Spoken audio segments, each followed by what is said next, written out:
Welcome to vlog ni Pimisha.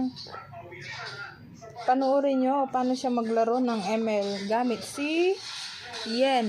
Dali, kunin mo na yung cellphone. Maglaro ka na. Oh, yan na. Pakita mo, dali. Yen user.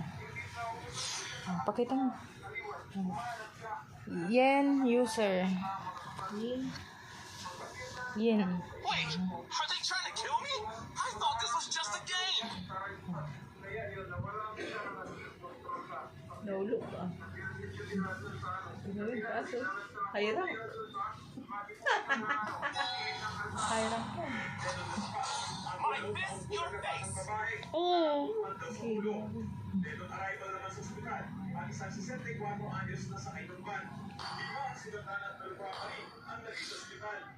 Ligtas at napauwi naman sa kanilang mga bahay. Ang lakit at Life is bittersweet, living with light and darkness. ang van driver. Posible siyang maharap sa reklamong reckless imprudence, resulting to homicide, multiple physical injuries, at damage to property. Ulit pa sa akin. Ito, binugbog pa ka ng clipboard.